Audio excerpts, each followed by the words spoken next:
आलफनस फिसा नैरोजा 23 बोसोरनि 4 तारिख एप्रिलाव नों बे बुहुमनिफ्राय रुंसारि जालांबाय आरो नोङो बे हादराव 2002 मायथाइनि फेब्रुवारिनि 2 तारिखआव नोङो जोनोम मोनदोंमोन नाथाय फिसानै सिमांफोर बादि फैदोंमोन सिमांफोर बादि नोङो गोमालांबाय दिनै आं नोंनि खाम्फा फसंनाय खाथियाव दिनै आं फैदों फिसा मानोना दिनै नोंनि थैनायनि बे रुंसारि सान अरायसम नोंखौ आङो गोसोआव नोंनि गासैबो महर अननाय नोंनि गेलेनाय नोंनि बाबानो गाबज्रिनाय नोंनि मामानो गाबज्रिनाय गासैबो गोसोआव अरायसम गेलेफैयो जाय फोरबोआ नोंनो हरदोंमोन फोरबो नोंनो लांफिनबाय अ फोरबो जेरै मानसि हारिखौ नोङो अननायजों गावबादि दादोंमोन नाथाय जों गासै साफ्रोमखौबो बासायनो थाखाय फोरबो नोङो 2024 बोसोरनि सिगां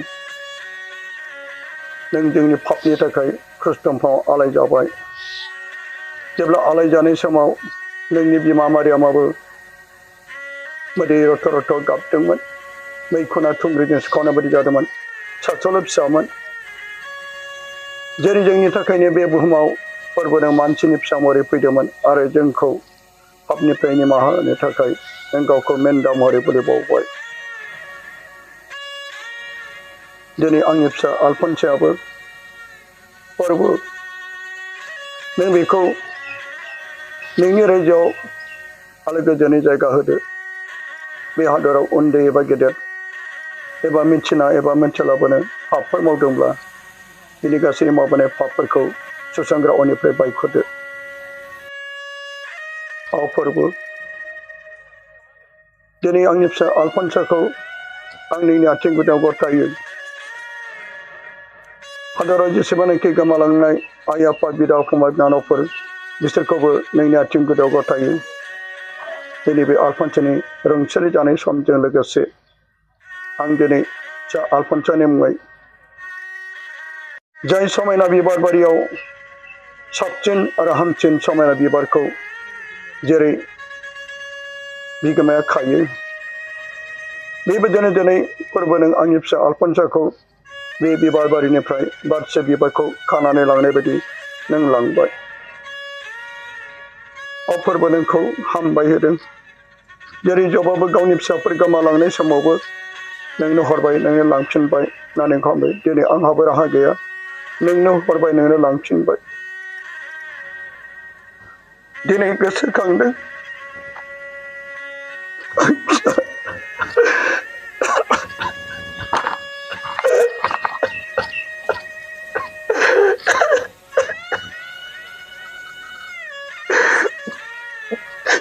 नों बे बुहुमाव फैदोंमोन नाथाय नोङो नागारना थांबाय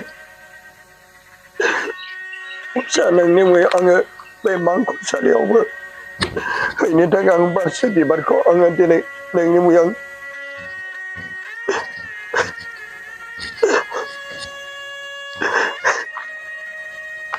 जाय बिबारखौ नोंनि मुङै आङो हैगोन फिसा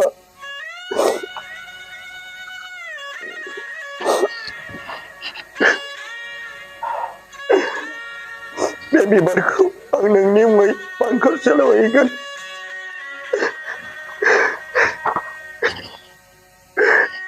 बे बारसे बिबारखौ नोंनि खाम्फायाव आङो बावगोन फिसा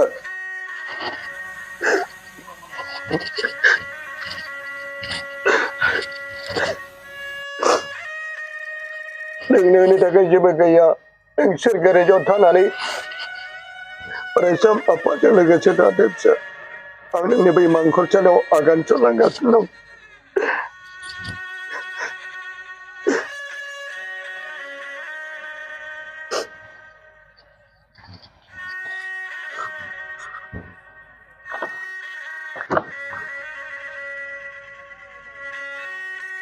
आलफनस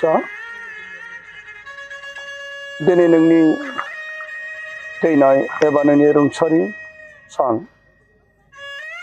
2023 मायथाइनि 4 एप्रिलाव जा नोङो बे बुहुमखौ आरो जों गासैखौबो नागारनानै बे बुहुमनिफ्रायनो रुंसारि जानाय दिनै नोंनि बे मांखरसालियाव जा आं नोंनि खाथियाव फैदों जा जेरै नोंखौ इसोरा जोंनो हरदोंमोन जेरै इसोरानो लांफिनबाय नोङो जोंनि नखरनि बारसे समायना बिबारमोन फिसा बारसे समायना बिबार जानानै नों बारफैदोंमोन नाथाय दिनै फिसा नोङो जोंखौ नागारनानै बे बुहुमखौ नागारनानै दिनै नोङो थांब्लाबो जों नोंखौ अराय सम इसोरनि आखायाव गथायो फोरबोनि आखायाव गथायो दिनै आं नोंनो होनो थाखाय बारसे बिबार गलाप बिबार लाबोदों फिसा बे बिबारखौ नोंनि आथिं गुदियाव गथायो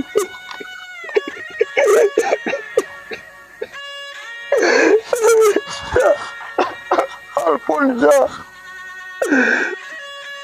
गोबां नोङो रंजादोंमोन गाबोन नोंनि स्कुल खुलिनायनि दिनमोन नाथाय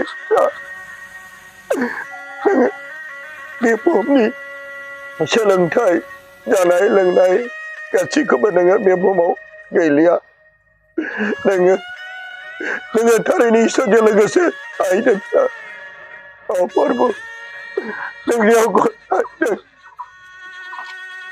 आंनि फिसा आलफनसाखौ नों आलो गोजोनै जायगा होदो बे आंनि मेगननि मोदैया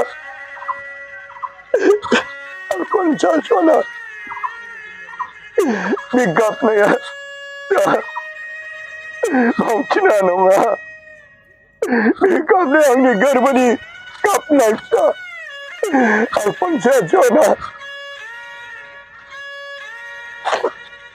नोङो उन्दैनिफ्रायनो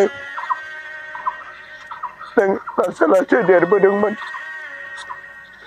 मिजिं दंमोन थांखि दंमोन जोंहाबो नोंखौ लानानै नाथाय बे गासैबो जोंनि गोसो एबा मानसिनि गोसो बादि नङा इसोरनि गोसो बादि नोङो गावनि लोगोफोरजों फरायसालियाव थाङोमोन फरायसालिनि लोगोफोरजों गेलेयोमोन न'आव फैफिननाय समाव बिमा बिफानि खाथियाव जानानै अननाय होयोमोन बाबा मामा होननानै गाबज्रियोमोन फरायनाय समाव नोङो फरायोमोन इसोरखौ गाबज्रिनाय समाव नोङो मोनाबिलि समाव गोथार मैखुनाव थानानै नोङो बिसोरनि गोथार मैखुनखौ बाख्नायोमोन नोङो बाइबेल फरायोमोन बे गासैबो नोंनि मोजां आखल आखुखौ गोसोखांनानै आङो दिनै मैखुनाव नोंनि अननायखौ गोसोआव जाखांफैदों फिसा नाथाय बे गासैबो इसोरनि गोसो बादि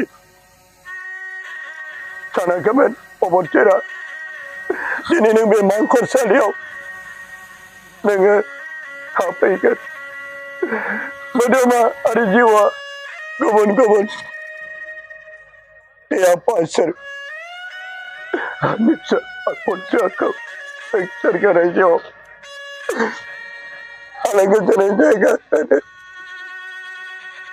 जोंनि बै सुखदा हस्पिटालाव जेब्ला नोङो बिमानि गोरबोनिफ्राय सारि जायो जेब्ला डक्टरफोर नार्सफोर खाथियाव लाबोयो नोंखौ आं नोंनि गुस्थियाव ख्रिस्टनि सिन बोनानै जिसु होननानै नोंखौ खुदुमदोंमोन अखानायै नोङो मिनिस्लु मिनिदोंमोन गोरलै समाव नोंनि मिनिनायफ्रा थारैनो सोरगोरायजोनि बे मोनसे नुथायखौ फोरमायदोंमोन फोरबो दिनै आं गोरबोनि गासै गाबनायखौबो नोंनियाव गथायनानै आंनि फिसा आलफनसानि थाखाय गथायो बे सोरगोरायजोआव आलो गोजोनै थानानै अराय सम जोंनि थाखायबो बिनानै होगोन अ आलफनसा सना नोङो बे हादोराव थानाय समाव जोंनि सायाव गोरोन्थिफोर दायफोरखौबो अननानै नोंनि आत्माया निमाहा होलांदो जोंखौ बिमा बिफाखौ गोबां मानसिफ्रा साननो हागौ जेरै बै समाव जिसु ख्रिस्ट' नोङो जेब्ला ख्रिस्ट'खौ आलायजादोंमोन नों ख्रिस्ट'ब्ला नों गावखौबो बासाय आरो जोंखौबो बासाय होननानै सिखाव सासेया जेरै नोंखौ निन्दिदोंमोन बे समाव गोबां सुबुंफ्रा बुंदोंमोन जय बिफा दैमालुआ इसोरनि खामानि मावग्रा बे मानो गावनि फिसाखौ गिनानै सोखानो हाया गोबां मानसिफ्रा गोबां बाथ्राफोरजों बुंदोंब्लाबो अ आफा बिसोरखौ अननानै निमाहा होदो मानो बिसोर गावसोरनो मा बुंदों जेबो मिथिया नोंबो फोरमायजेरै शत्रुखौ निमाहा होदोंमोन आंनि फिसाजोखौ नों जेरै हरबाय नोंनो लांफिनबाय हामबाय हामबाय हामबाय साजिफोर आंनि फिसाजोखौ गावनि गोसो बायदि सोरगोराव लांनायनि थाखाय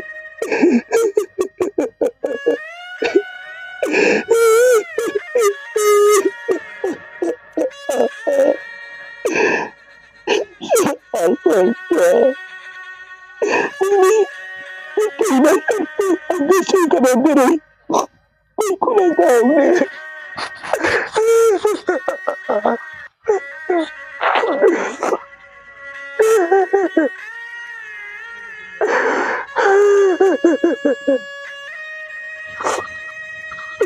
Jupne kay jarane ka Alfonso Boro na jarane. Jupne ki sanga dunia badante. Gajanya utat. Amen.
जेरै नोंनि आं बे मांख'सालियाव केन्डेल सावो मानोना जिसुआ बुंदों आंनो संसारनि स्राङा आंनि उन फैग्रा मालाबाबो खोमसियाव थाबाय थानाय नङा जिसुआ जेरै स्रां नों बे अरायसम स्रांजों नोंनि जिउआव स्रां जाथों दिनै नोंनि थाखाय आलफनसासआ दिनै बे केन्डेलखौ सावनानै फोरबोनायाव गथायदों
आलफनस बरनार्जारि हैप्पी न्यू इयार दिनै जोङो गामियाव थांनायनि ब्लग लागोन ओमफ्राय आबसिसिलाबो थांगोन आबसिसि लाजिदो सासेया जों गासैबो थांगोन आरोना आमाय ओमफ्राय आलफनसा ओमफ्राय नैबे सिस्टार जों गासैबो थांगोन आरो बेरायनो आबुलिना नामिना आबुलिनाया लाजिसोयो इनि दा नुगोन र'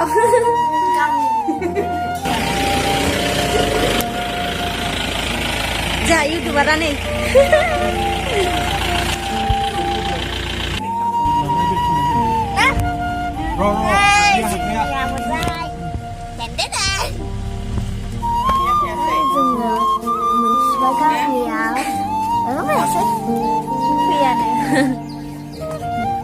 आबैमोननि न' मोनफैबाय दैमा नायहैनो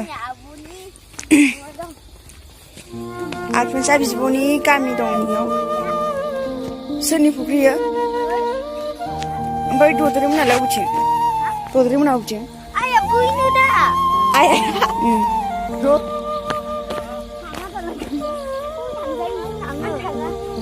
दालां गैयाबा दालांखौबो कर'ना जाबाय कर'ना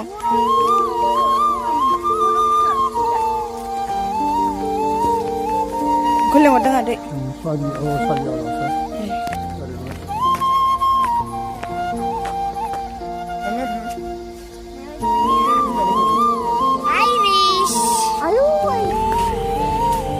लोगोफोर गोदान बोसोरनि बयखौबो खुलुमनाय जासिहरबाय जोङो दायो मोनफैबाय गामिनिफ्राय दायो जोङो गेजेराव थांसै हरसिङा थांनायमोन बेनिफ्राय दायो सफैफिनबाय आरोना ओमफ्राय दायो गिर्जायाव थांबावनोसै आरोना मोनानि माने गोजाम बोसोरखौ लास्ट बिदाय होनाय गिर्जायाव हाबफैनोसै बेनिफ्राय गासैखौबो एडभान्स हेपि निउ इयार ओमफ्राय देखायजोबगोन जोङो दुआसो खोमसिखाय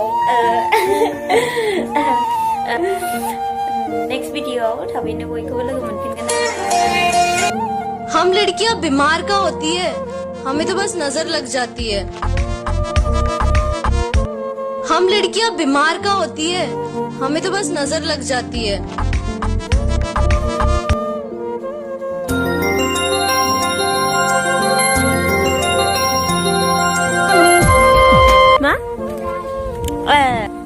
बमा गावजोब्बाय आलफनसायानो मोनायाव आलफनसाया बैग्रि जासोदों मर्निं इउटुबारानो थाखुमायो नै हनै आंथ' थाखुमायाखैना डेन्जारखा बियो इउटुबनि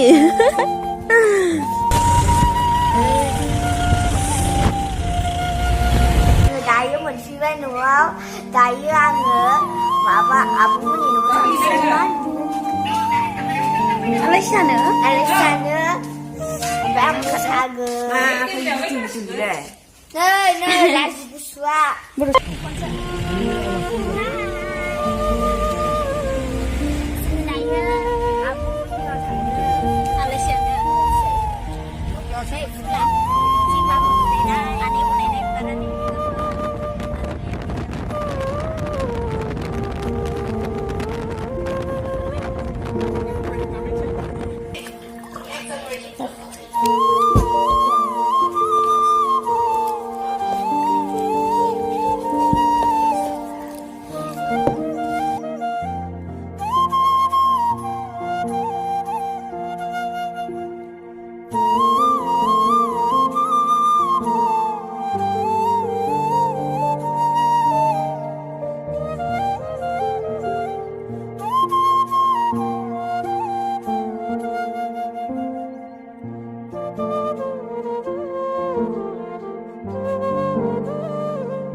Hayaw fैदोंमोन Mazuli. Lama moजां. Lama moजां. जानो माबा होनदोंमोन? Ada sapi माबा lama. बोरि गामि लामा मा होनो? बावबाय. आलासि फैनायमोन. बम नांगौनो बम टाउनाव. बम बिसोदों.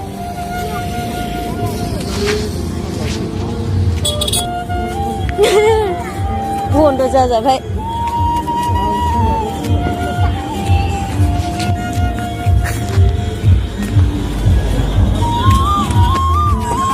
दासुलि इथिं नायलाय.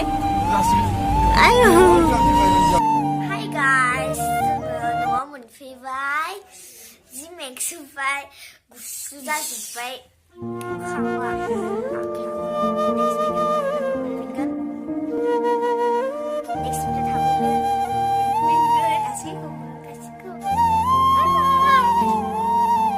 Welcome to my channel. My name is Alfonsa.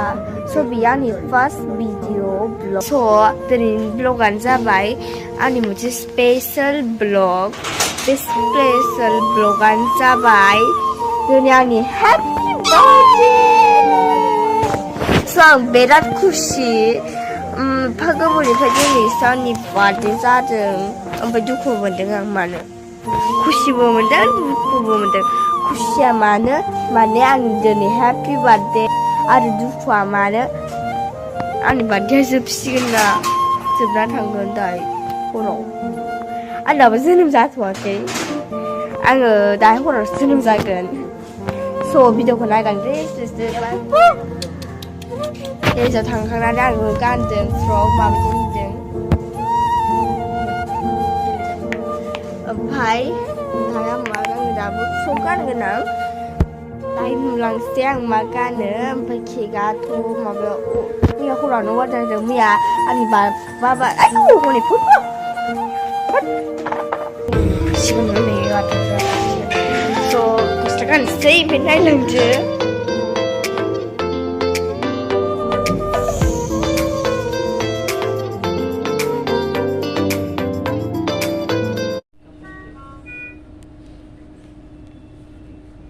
आइ फिसा आलफनसा जेब्लानोखौ आं लेखा फोरोंनायाव फरायनो बुदोंमोन बे गासैखौबो अननानै मादो फिसा नों दुखु मोनदोंमोन आं फरायगोन बाबा होननानै नों बुंदोंमोन फिसा हस्पिटालाव लाबोनायाव आंखौ मानो एसेग्राब बिजिजों सुग्लिखो आंथ' लेखा फरायगौमोन आं नोंखौ बुनो लाबोआखै फिसा नोंखौ फाहामनो लाबोदोंमोन फिसा नों मानो जोंखौ नागारना थांखो नों फिसा हारसिं फैदोंमोन हारसिं मानो नागारना थांखो सना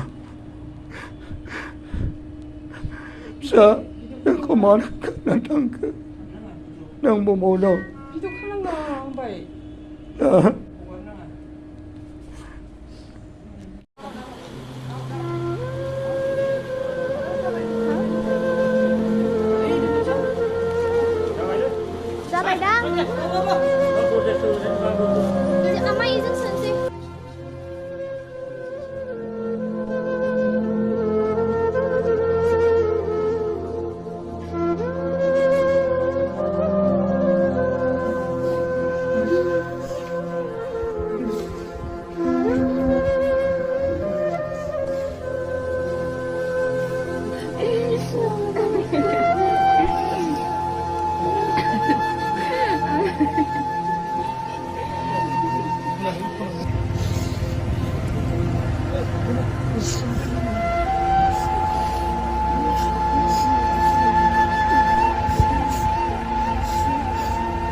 गिर्जायाव फैसिगोन माबानि स्कुलाव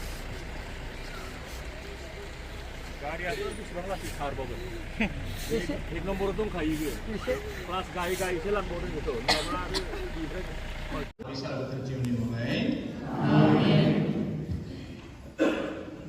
प्रिय भाइयों, हम आलफनस की गहन विधि में भाग लेने के लिए यहाँ जमा हुए हैं। हम आपके प्रार्थना द्वारा हमें विरासत दे रहा है। हम प्रार्थना।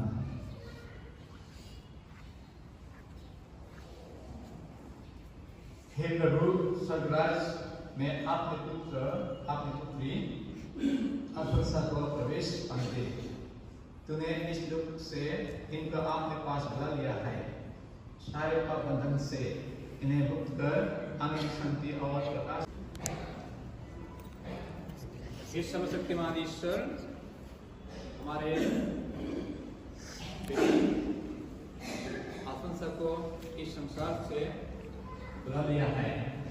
इसलिए हम इनका शरीर तस्वीर में रख रही है, जिससे ये बनाया गया था। हमारा विश्वास है कि क्रिस्त हमारे नश्वर शरीर को पुनर्जीवित कर आपने महिमामय शरीर एक समान बना देंगे। हम लोग आपने बेटी बहन आलफनस के लिए प्रभु से संयुक्त करें, निवेदन करें कि वह इनका अपनी परम शांति निवास में ले जाए और इनकी देह को अंतिम दिन में जीवित करे। इस सर्वशक्तिमान पिता तुम्हें आपने पुत्र यीशु क्रिस्त को मृत्यु से जिलाया। हम पूरे भरोसे के साथ तुझे उससे प्रार्थना करते हैं। हम अपने विश्वासों को मुक्ति प्रदान करें। हमारे बेटी बहन आलफनस को बपतिस्मा में अनंत जीवन की जमानत मिली थी। आप आपने संतों की संगति में इनका स्वागत कर पिता हमारे प्रार्थना सुन।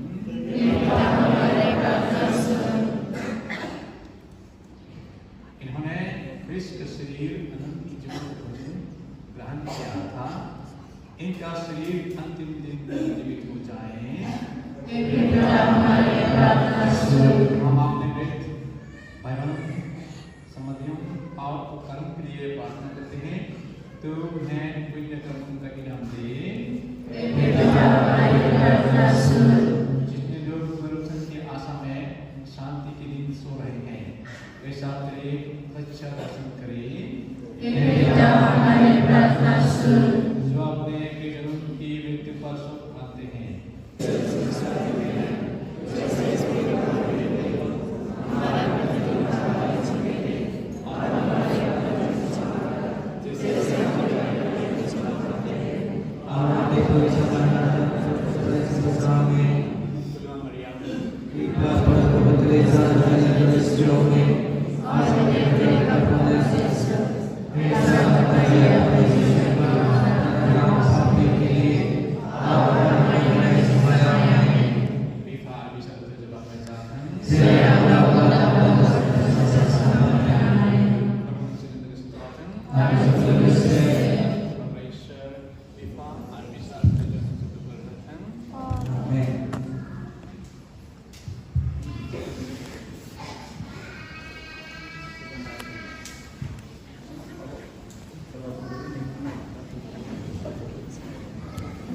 Sebagai menghibur obat baik nalar,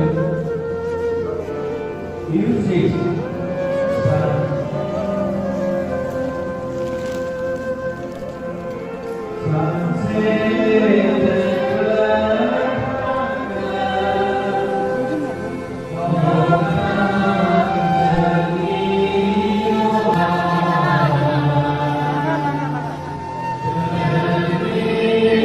Hallelujah.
Hãy subscribe cho kênh Ghiền Mì Gõ để không bỏ lỡ những video hấp dẫn